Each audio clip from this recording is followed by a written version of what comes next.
বিসমিল্লাহির রহমানির রহিম। নবম শ্রেণীর প্রিয় শিক্ষার্থীরা, আমি এখন তোমাদের জন্য তোমাদের পঞ্চম সপ্তাহের অ্যাসাইনমেন্ট নিয়ে উপস্থিত হয়েছি। আর এই পঞ্চম সপ্তাহে তোমাদের জন্য ইংরেজির তৃতীয় অ্যাসাইনমেন্টটি প্রদান করা হয়েছে। আর এই তৃতীয় অ্যাসাইনমেন্টটি প্রদান করা হয়েছে তোমাদের ইংলিশে গ্রামার বইয়ের, মূলত বোর্ড বই যে হিসাবে যে গ্রামার বইটা দেওয়া হয়েছে, সেই গ্রামার বইয়ের 183 এবং 84 নাম্বার পৃষ্ঠা হতে। আশা করছি বইটা তোমাদের সবার কাছেই আছে। ঠিক আছে।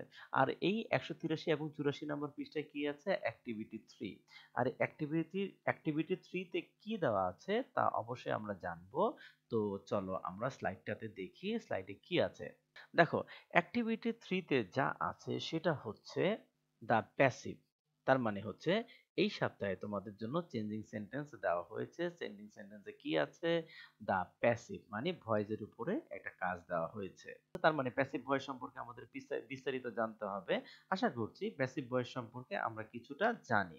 তারপরেও আমরা এখানকার যে অ্যাক্টিভিটিটা আছে সেটা পূরণ করার ক্ষেত্রে আমাদেরকে আরো কিছুটা দক্ষতার পরিচয় দিতে হবে। আশা করছি আমরা অত্যন্ত দক্ষতার সাথে আমরা আমাদের কাজটা সম্পাদন করতে পারবো এবং সুন্দরভাবে অ্যাসাইনমেন্ট খাতাটা উপস্থাপন করতে পারবো। এছাড়াও এখানে একটি ফরমাল লেটার, যাকে আমরা অ্যাপ্লিকেশন বলি, এই অ্যাপ্লিকেশন দেওয়া হয়েছে। এই ফরমাল লেটার হিসেবে যা দেওয়া হয়েছে সেটা হচ্ছে কি, তোমার হেড টিচারের কাছে একটা দরখাস্ত লিখবা।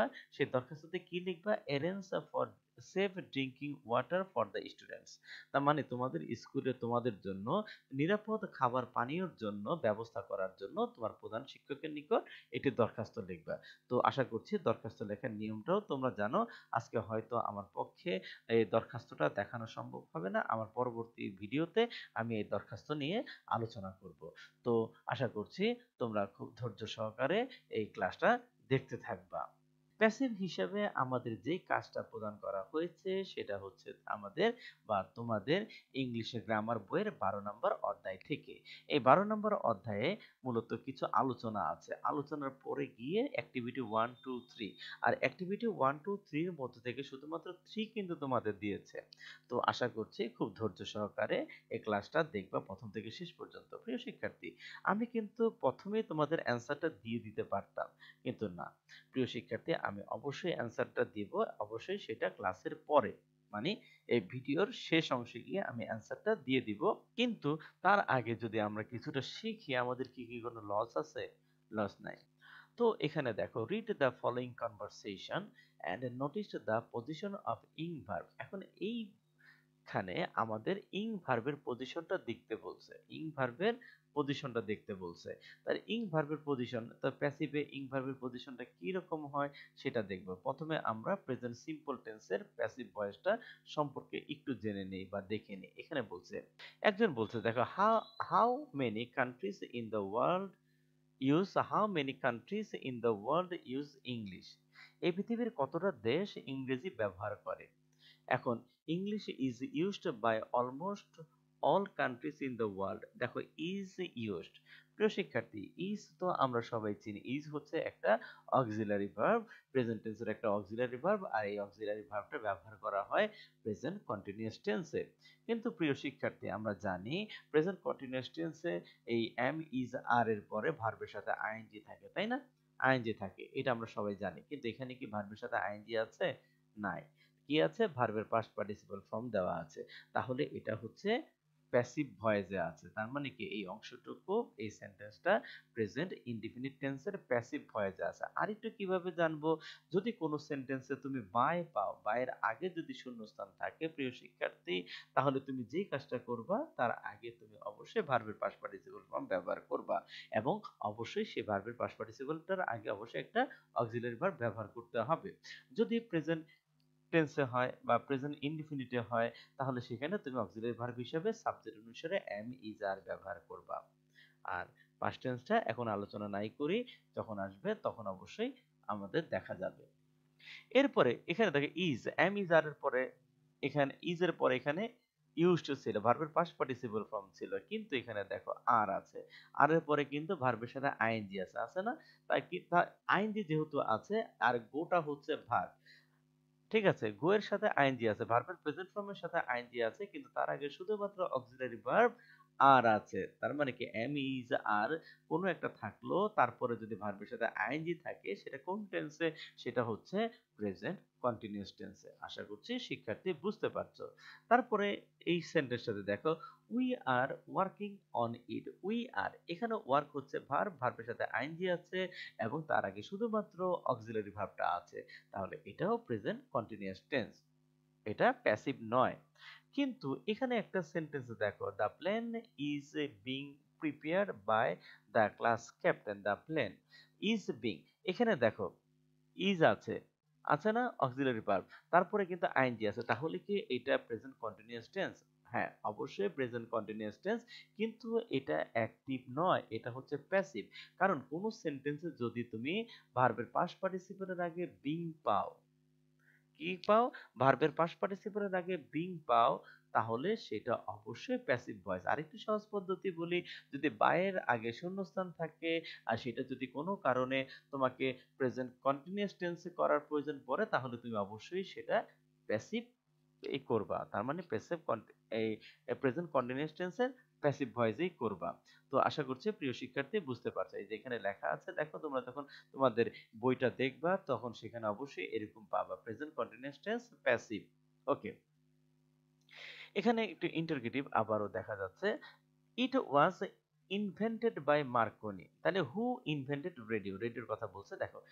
এখন পাস্টটা সিম্পল, এর আগে দুইটা, একটা ছিল কি প্রেজেন্ট কন্টিনিউয়াস আর একটা ছিল পাস্ট কন্টিনিউয়াস, আর এখানে চলে আসছে কি পাস্ট সিম্পল, মানে পাস্ট ইনডিফিনিট টেন্সে চলে আসছে। আমরা জানি প্রেজেন্ট ইনডিফিনিটের মতো পাস্ট ইনডিফিনিটেও কোনো অক্সিলারি ভার্ব নাই। প্রিয় শিক্ষার্থী, তোমরা যারা টেন্সটা ভালো করে পারো তাদের জন্য এই ভয়েসটা খুবই সোজা, ঠিক আছে, কারণ সে পার্থক্যটা খুব সহজে বুঝতে পারবে।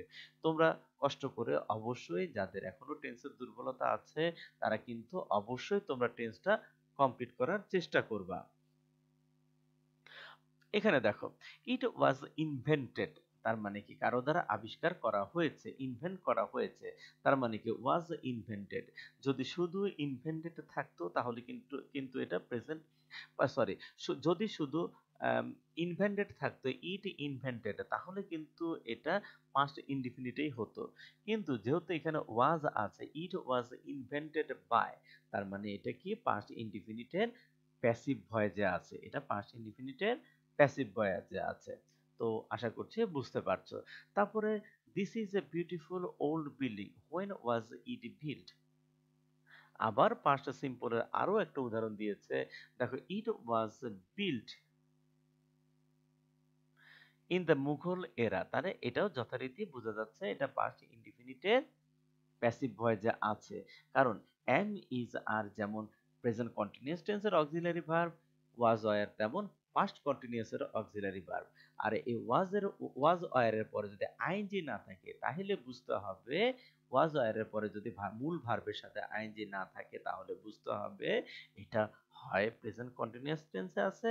প্রেজেন্ট কন্টিনিউয়াস টেন্স কিভাবে, am is are was were থাকলে, সরি, এম ইজ আর থাকলে এটা প্রেজেন্ট কন্টিনিউয়াস টেন্স, আর যদি ওয়াজ ওয়্যার থাকে তাহলে এটা পাস্ট কন্টিনিউয়াস টেন্স। তো প্রিয় শিক্ষার্থী আশা করছি বুঝতে পারছো।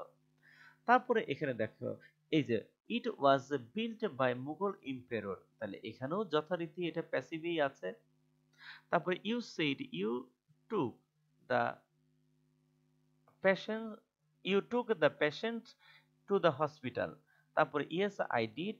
আচ্ছা, গেল, এখানে আমাদের দরকার নেই, আমরা এই জায়গাটুকু পড়বো না, আমরা নিচে চলে যাই। মেডিসিন ওয়ার বিং, তাহলে এখানে দেখো, ওখানে বলছি ওয়াজ ওয়ার ছিল, ওয়াজ ছিল, তারপরে ভার্বের পাস্ট পার্টিসিপল ছিল, ওয়াজ ছিল, ভার্বের পাস্ট পার্টিসিপল ছিল, কি ছিল, ওয়াজ ছিল, ভার্বের পাস্ট পার্টিসিপল ছিল, আমি বলেছি বা ওখানে ইন্ডিকেট করা ছিল, ওইটা হচ্ছে পাস্ট সিম্পল বা পাস্ট ইনডিফিনিট টেন্সের প্যাসিভ। কিন্তু এর আগে যেমন আমরা প্রেজেন্ট কন্টিনিউয়াস টেন্স দেখেছি, এর আগে যেমন আমরা প্রেজেন্ট কন্টিনিউয়াস টেন্স দেখেছি, ওখানেও কিন্তু বিং ছিল। তার মানে কি এম ইজ আর, আর এর পরে যদি বিং থাকে যেমন সেটা প্রেজেন্ট কন্টিনিউয়াস টেন্স, ঠিক একইভাবে ওয়াজ ওয়্যার এর পরে যদি বিং থাকে সেটা হচ্ছে পাস্ট কন্টিনিউয়াস টেন্স। আর পাস্ট কন্টিনিউয়াস টেন্সের যথারীতি বা প্যাসিভ ভয়েসে, হ্যাঁ, আরেকটা কথা বলতে তো আমি ভুলেই গেছি প্রিয় শিক্ষার্থী। তোমরা হয়তো জানো বা জানো না। সেটা হচ্ছে পাস্ট কন্টিনিউয়াস হোক, প্রেজেন্ট কন্টিনিউয়াস হোক, তারা যদি প্যাসিভে থাকে তাদের অবশ্যই ভার্বের পাস্ট পার্টিসিপল ফর্ম ব্যবহার করতে হবে। তার মানে হচ্ছে প্রিয় শিক্ষার্থী, আমি যেটা বলতে চাচ্ছি, ভয়েসটা তুমি যখন চেঞ্জ করবা, তখন যখন তাকে প্যাসিভে রূপান্তর করবা, ভয়েস তার মানে হচ্ছে যখন তুমি কোনো সেন্টেন্সকে প্যাসিভ ভয়েসে রূপান্তর করবা, তুমি সেটা যেই টেন্সেই করো না কেন, প্যাসিভ ভয়েসে কিন্তু সর্বদা ভার্বের পাস্ট পার্টিসিপলই ব্যবহার করতে হয়। প্যাসিভ ভয়েসে সর্বদা ভার্বের পাস্ট পার্টিসিপলই ব্যবহার করতে হয়। তাহলে সেই ঠিক একইভাবে এই কারণে এখানেও, যেমন ওখানে প্রেজেন্ট কন্টিনিউয়াস টেন্সও ভার্বের পাস্ট পার্টিসিপল ব্যবহার করা হয়েছিল, ঠিক একইভাবে পাস্ট কন্টিনিউয়াস টেন্সে এখানেও ভার্বের পাস্ট পার্টিসিপলই ব্যবহার করা হয়েছে। তো আশা করছি ধৈর্য নিয়ে তোমরা যারা দেখবা তারা ধৈর্য নিয়ে ক্লাসটা দেখবা, অন্তত কিছু শিখতে পারবা। আমি আমার মতো করে শেখাচ্ছি, আমার ক্লাসে তোমার ভালো নাও লাগতে পারে, আর যদি ভালো লাগে অবশ্যই তো দেখবা। এখানে দেখো, এরপরে আসলো ইট হ্যাজ বিন ডিসাইডেড। তাহলে ইট হ্যাজ বিন, যেহেতু প্রিয় শিক্ষার্থী এখানে হ্যাজ আছে, হ্যাজ কোন টেন্সে আছে বুঝতেই পারছো, এটা প্রেজেন্ট পারফেক্ট টেন্সে আছে। এটা কোন টেন্সে আছে? প্রেজেন্ট পারফেক্ট টেন্সে আছে। আর হ্যাভ হ্যাজ এর পরে যদি বিন ব্যবহার করো, তাহলে কিন্তু সেটা হয়ে যায় প্যাসিভ ভয়েসে। হ্যাভ হ্যাজ এর পরে যদি তুমি বিন ব্যবহার করো শিক্ষার্থী,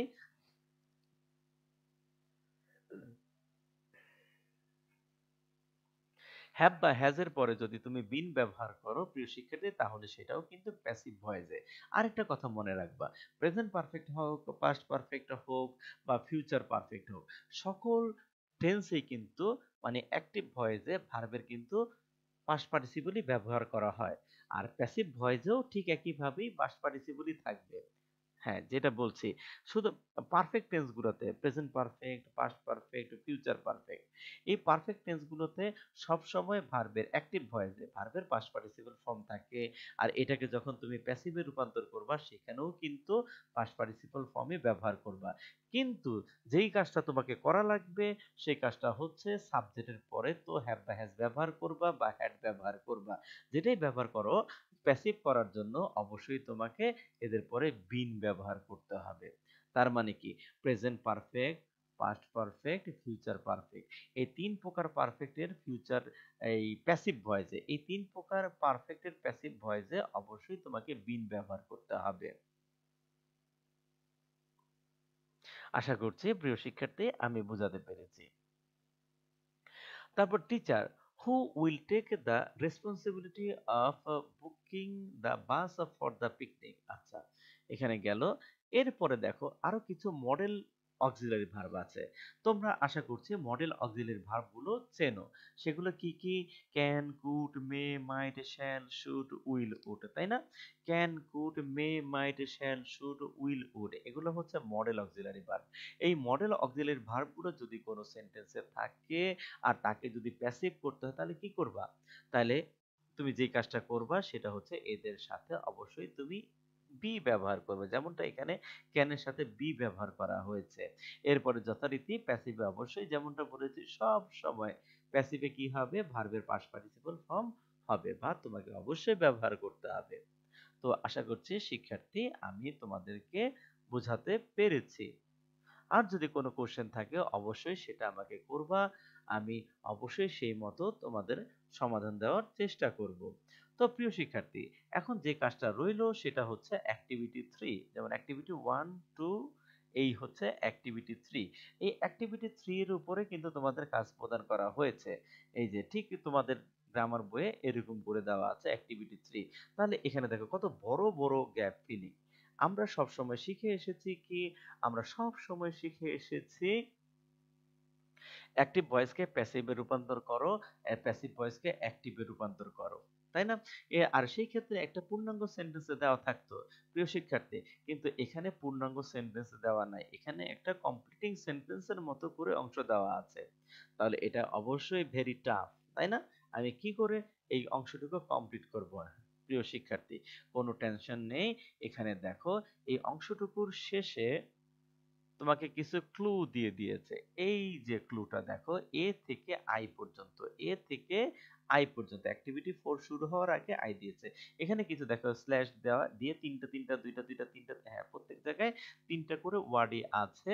এই ওয়ার্ডগুলো বা ফ্রেজগুলো মিল করে তোমাকে কি করতে হবে? তোমাকে এই শূন্যস্থানগুলো ফিল আপ করতে হবে। এই ক্ষেত্রে অবশ্যই তোমাকে ভয়েসটা ভয়েসের রুলসটা অনুসরণ করতে হবে, প্যাসিভ ভয়েসের রুলসটা অনুসরণ করতে হবে। তো প্রিয় শিক্ষার্থী দেখি, চলো আমরা দেখি এটাকে আমি কিভাবে ফিল আপ করবো। হ্যাঁ, যেমনটা এখানে দেখতে পাচ্ছ, আমি এটা প্রথমেই তোমাদেরকে দেখিয়েছিলাম এই অংশটুকু, আমি এখন এখানে লিখবো এবং তোমাদের সাথে সাথে তোমাদেরকে আমি হেল্প করার চেষ্টা করবো। আশা করছি এখনো তোমরা যারা পুরো ভিডিওটা দেখবা তারা অন্তত কিছু জানতে পারবা এবং বুঝতেও পারবা। আমি আবার রিভিউ করব, প্রয়োজনে আমি আরেকদিন আবার এই ক্লাসটা নিব। আশা করছি তোমরা দেখবা।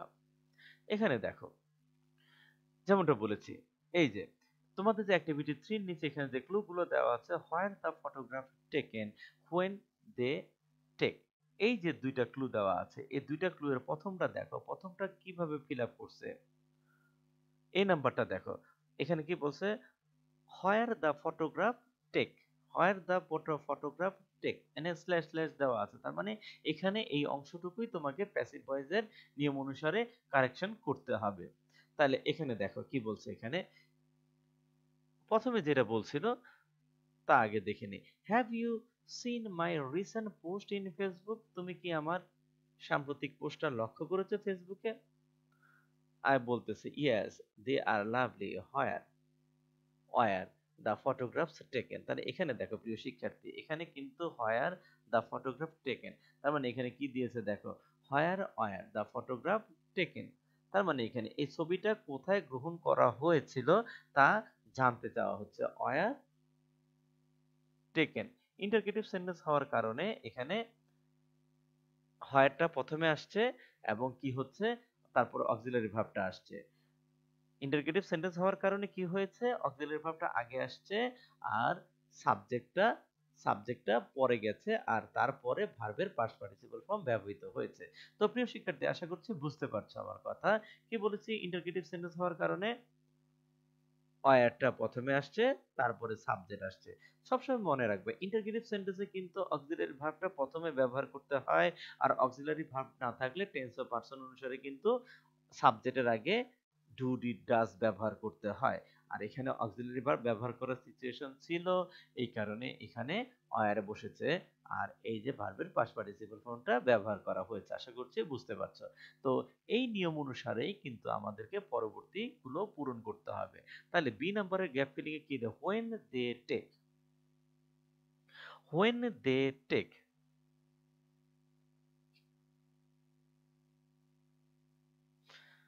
ঠিক আছে, আশা করছি তোমরা পরিষ্কারভাবে দেখতে পাচ্ছ। হোয়েন দে, ও on my way to Barisal from Dhaka, এখন কি বলছে উত্তর দিতে, on my way to Barisal from Dhaka. Okay, and, তাহলে এন্ড এন্ড দিয়ে কি বলছে, জিজ্ঞাসা করছে, দেখো কি জিজ্ঞাসা করছে, কখন এগুলোকে হোয়েন দে টেক। তার মানে আমি কিভাবে করব, হোয়েন ওয়ার দে টেকেন। তো আশা করছি বুঝতে পারছো। হোয়েন ওয়্যার দে টেকের মানে এই ফটোগ্রাফ গুলো কখন গ্রহণ করা হয়েছিল সেই সম্পর্কে এখানে জানতে চাওয়া হয়েছে। তো আশা করছি আমি বুঝাতে পেরেছি বা তোমরা বুঝতে পেরেছো। এর পরের অংশটুকু দেখো, last week when I went to my cousins wedding party, মানে লাস্ট উইক কখন তুলেছে, লাস্ট উইকে যখন সে তার কাজিন এর ওয়েডিং পার্টিতে যাচ্ছিল। তারপরে এখানে বলতেছে কি দেখো, I not invite, I not invite, এখানে দেখো আই নট ইনভাইট, তাহলে এখানে কি হবে, তাহলে আই নট ইনভাইট, তারপরে এখানে কি, so I did not know, তার মানে এখানে দেখো পাস্ট টেন্সে আছে তাই না, তাহলে এখানে কি হবে, আই নট ইনভাইট, মানে অতীতে কিন্তু কাজটা করা হয় নাই তাই না, তাহলে I was not invited, I was not invited, যথারীতি এখানে দেখো এটা কিন্তু নেগেটিভ সেন্টেন্স, ঠিক আছে। I was not invited, was বসেছে, ভার্বের পাস্ট পার্টিসিপল বসেছে, তো এটা অবশ্যই টেন্সটাও বুঝতে পারছো, এটা হচ্ছে পাস্ট ইনডিফিনিট টেন্স। তো গেল আরেকটা সেন্টেন্স। এরপরে বলতেছে কি, জিজ্ঞাসা করা হচ্ছে ড্যাশ মাস আর্লি, তাহলে এখন দেখো so I did not know, মানে একটু মাইন্ড করেছে। এখন অন্তরা কি বলছে দেখি, সান্ত্বনা দিচ্ছে হয়তো। The party was not plan, তার কিভাবে হবে, the party not plan, the party not plan, তাহলে দ্য পার্টি নট প্ল্যান কিরকম প্ল্যান করা হয় না, the party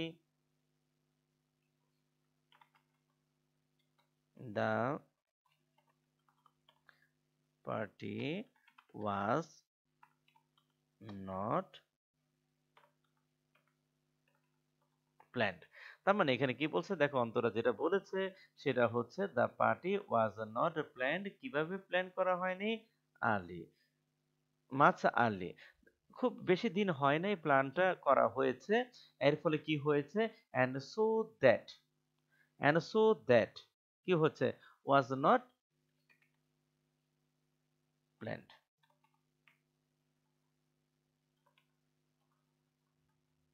so that was not planned.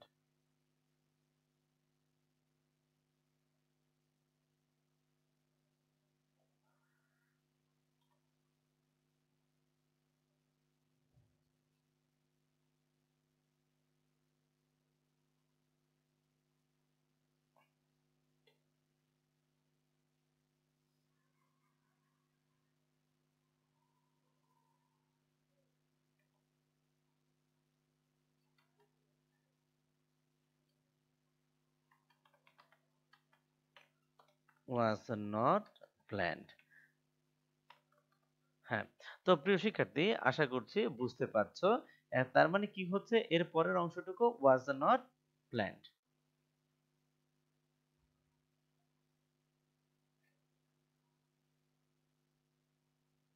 হুম, হ্যাঁ, and so that was not a plan, এরপরে কি বলছে, এরপর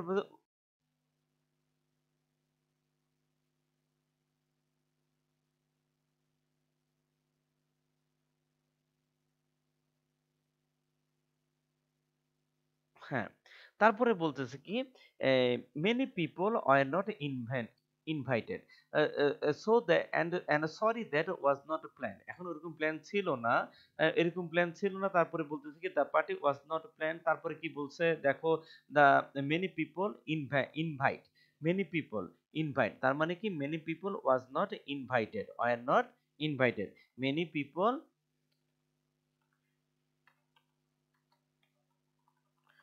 many people were not invited, many people were not invited, তার মানে কি এটা খুব বেশি দিন প্ল্যান করা হয় নাই, এটা পরিকল্পিত ছিল না, এই কারণে কি করা হয় নাই, বেশি মানুষকে ইনভাইট করা হয় নাই। তারপরে কি বলতেছে কি, এ বিগ পার্টি, তার মানে কি একটা বড় পার্টির আয়োজন করবে, উইল বি অ্যারেঞ্জ,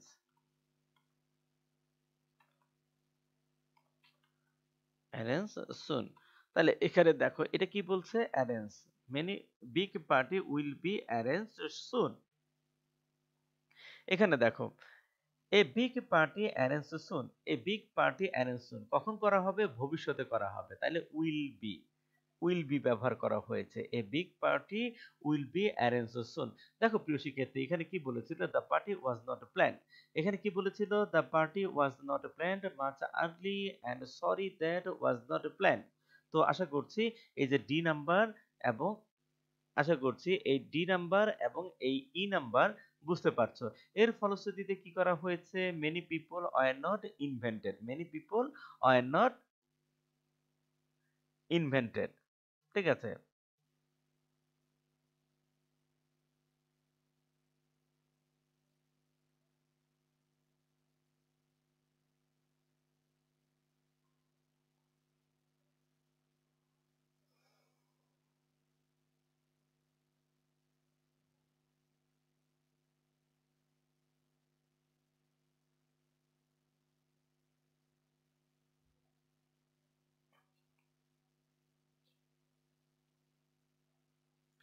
এরপরে কি বলছে, আমি জি নাম্বারে দেখো, জি নাম্বারে কি বলছে, how many people invited, how many people invited, and কি পরিমাণ মানুষকে দেওয়া দেওয়া হয়েছিল। তাহলে এখানে কি হচ্ছে, in the previous one, G number কি হচ্ছে, হাউ মেনি পিপল ইনভাইট। তাহলে হাউ মেনি পিপল ইনভাইট বলতে how many people are invited,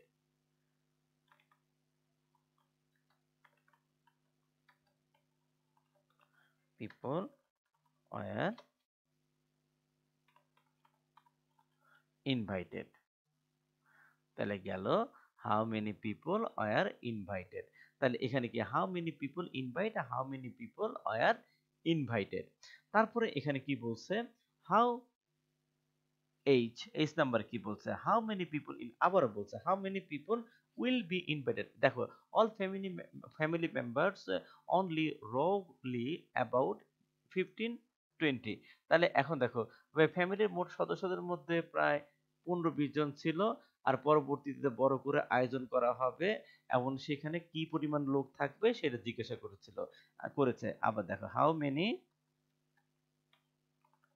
people will be invited. তাহলে এখানে অবশ্যই তোমরা বিষয়টা অবশ্যই বুঝতে পারছো। এখানে how many people will be, তার মানে কি, এটা হচ্ছে ফিউচার ইনডিফিনিট টেন্সে আছে।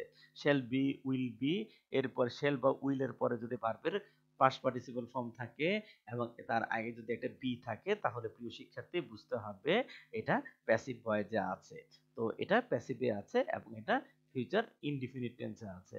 আর ফিউচার ইনডিফিনিট টেন্সে আছে, তাছাড়া এই উইলকে কিন্তু মডেল অক্সিলারি ভার্ব হিসেবেই গণ্য করা হয়। তো আশা করছি বুঝতে পারছো। তারপরে এখানে a few hundred I guess, তা I am dash it should be like that, তাহলে আই নট সারপ্রাইজ। তারপরে আই নট সারপ্রাইজ, ঠিক আছে, তাহলে I am not surprised, I am not, এমটা আগে থেকেই ছিল, I am not surprise, I am not surprise. তো প্রিয় শিক্ষার্থী, আশা করছি ধীরে ধীরে হলেও আমি তোমাদেরকে বুঝাতে পেরেছি। আর এখানে যেরকমটা করে দিয়েছি, আশা করছি ঠিক এইভাবে বা আরো সুন্দরভাবে তোমরা লিখে পরীক্ষার খাতা বা এখানে যেভাবে দিয়েছি ঠিক এইভাবে লিখে বা আরো সুন্দর করে তোমরা অ্যাসাইনমেন্ট খাতাটা প্রস্তুত করে জমা দিবা। ঠিক আছে, আশা করছি তোমরা পারবা। এই যে এখানে যে ক্লু গুলো দেওয়া ছিল, ইচ্ছা করলে তোমরা এটা প্রথমে বক্স করে দিতে পারো অথবা এখানে শেষেও বক্স করে দিতে পারো। ঠিক আছে, আর অবশ্যই তোমরা পুরোটা লিখে লিখে এবিসি দিয়ে ফিল আপ করবা। যেহেতু অ্যাসাইনমেন্ট, এটা পরীক্ষা নয়, কিন্তু পরীক্ষার সাথে কিন্তু তোমরা অ্যাসাইনমেন্টকে মিলিয়ে ফেলবা না। আর অ্যাসাইনমেন্ট হচ্ছে বুঝে বুঝে করা। অবশ্যই তোমরা বুঝে বুঝে করার চেষ্টা করবা। আর আর সুন্দর করে করবা এবং যাই করবা শেখার চেষ্টা করবা। তো আজ এই পর্যন্তই। আল্লাহ হাফেজ।